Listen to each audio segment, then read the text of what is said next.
Hi, I'm Dave from Military Antiques Toronto, and today we're going to be discussing some of the things that walked in the door, shipments I've just gotten and I haven't even opened yet. I have an idea what's in there, but I haven't opened them yet. New book I just got, and an amazing tunic I had the privilege of buying back. So I guess I'll start on my left.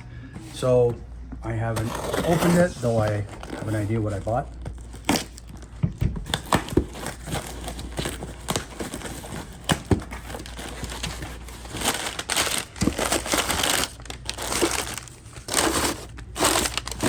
Small box, even smaller contents. But you know what? It is what it is. Let's see what we got. All right. Collar. Cap badge. 1st Depot Battalion, Nova Scotia. I think it's a single collar. Yep, single collar. And then I got the shoulders actually for it. 1st Depot Battalion, Nova Scotia, as you can see. So there's one. Upside down, there you go. And there's two. So there's that. So you got the cap and collars. 1st Depot Battalion, Nova Scotia, which is good. CEF, that's all right. So there's that. And then this is a 106 Battalion collar. Nothing tremendously rare or, you know, but it's just more stuff. It is what it is. 17th Battalion. And then a pair of 17th Battalion shoulder numbers. 1 and 2. So that's kind of neat. Most, at least not last, but very important, is a very, very rare for King and Country Newfoundland service pin, numbered right there, as you can see. Pin back. Let's see, that says old age, can't even see it. Scully, right there. No, that's not Scully.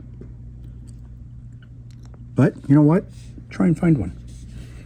But that's very, very, very hard to find. That won't last long, I'm sure. So that's cool. Very cool. Then we got a long service medal right there for long service, the Colonial Auxiliary Forces, Georgia 5th, and it's named to Lieutenant, I'm trying to read this upside down, Lieutenant J.R. Campbell, and it's pick 2 Highlanders. So that's nice. Is it lieutenant? Yes, he's a lieutenant. So that's nice because it's pick 2 Highlanders. So it's a good early unit. They aren't around anymore. They've been amalgamated, if I remember correctly. But that Newfoundland badge is very, very rare and very cool. So that's some of the stuff I got. So let's see what else I got.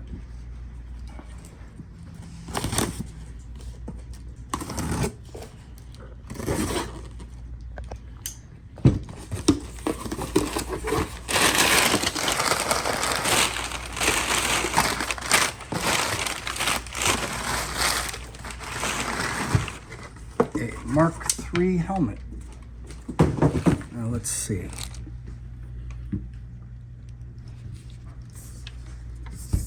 Someone went to the point of writing VMC 7 3/4 in 1945 on the inside. So the post-war ones have lift the dot, as I've shown in a previous video. This doesn't, which is a good thing.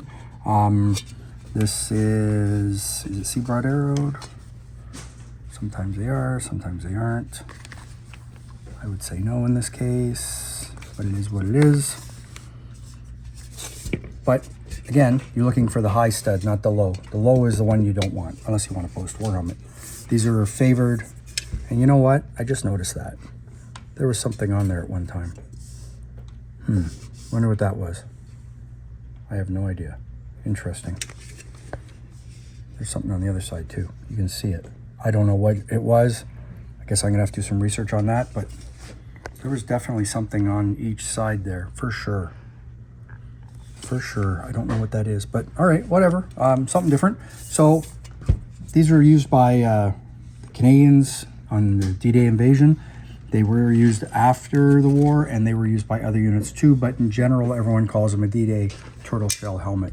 So But that's the Mark III, used Mark IV up to the 80s in Northern Ireland, etc. So that's a nice helmet actually, but I'm gonna have to do some research on that, see what I can find. Today was also a day because this huge, I'll just put it on the floor, this huge skids of books showed up for the new book that I'm the publisher of, which is the Casas Brothers on World War I Canadian. You will never need another book on the subject. This is the Bible, full color, full everything. It's on the website, it's on eBay, but buy it on the website, it's cheaper. And it's printed in Canada, and it's all full color. I could have printed it in China cheaper. I refuse. I'm trying to support the economy, however you want to phrase it. It's out of principle, so it's printed here. So check it out. You won't be disappointed. It's incredible. You'll never need another book on the subject. I also picked up a 43 dated Bayonet today. So it's an 07, but it's been reissued. It's right here. It's 43 dated on the wood. And then you can see on the scabbard, it's also dated right there, 43. So there you go. It's a nice condition actually. So I just picked that up. So that's neat. More stuff. I need espresso after today. It's been a long day. Last but not least is this. I own this. I bought it. I sold it. I bought it back. It seems like some people use a library card around here. They keep bringing stuff back and selling to me because they want something else I have that's cool. Whatever. The goal is to sell the stuff.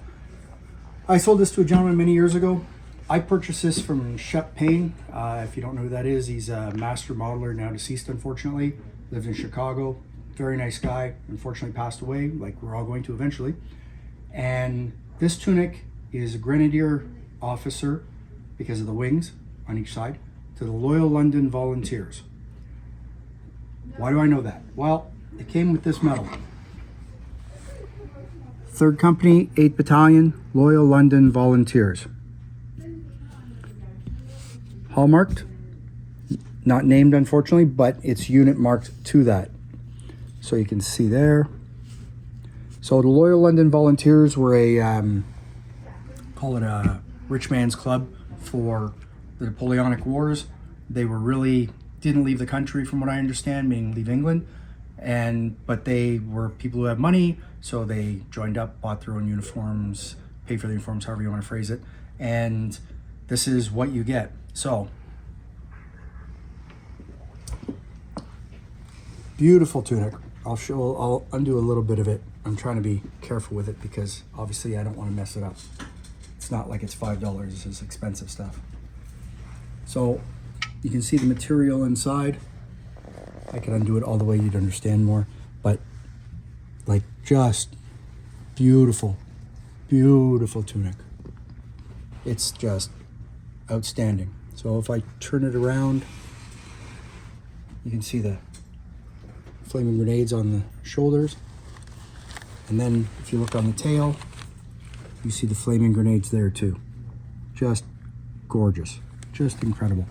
Now if I remember correctly, there's pockets in here. I don't know if there's anything in it. Oh, there's something in there. Oh, okay, not my wording, but that's okay. Oh, that was my writing. Okay, so the medal is made by Thomas Phipp and Edward Robinson, London in 1803. So that's what the date is and the maker. So it's 1803 for the medal. So which I assume that the tunic is also. But you can see the little pockets, which is what they did back then. They had little pockets in the waist. They didn't have them all over the front, but there you go. And then you see the flaming grenade also on that side. Just a beautiful, incredible tunic that you just don't find on the loose. You find this stuff in museums. That's it. True Napoleonic stuff just isn't around. You find swords, you maybe find some headgear. You don't normally find uniforms. They weren't something that sits around. Moss ate them.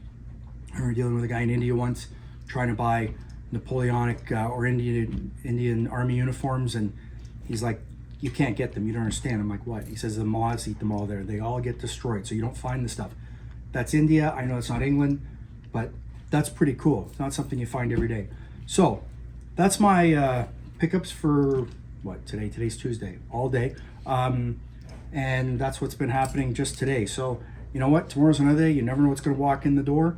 Follow us on Facebook, YouTube, Instagram. Check the website, because this now has to be photoed and listed along with all this other stuff, and especially this stuff. I got to price it and get to it. So check it out, and hope you have a good day. I know I'm going to have a couple more espressos before the day's out. Thanks for looking. Take care. Bye.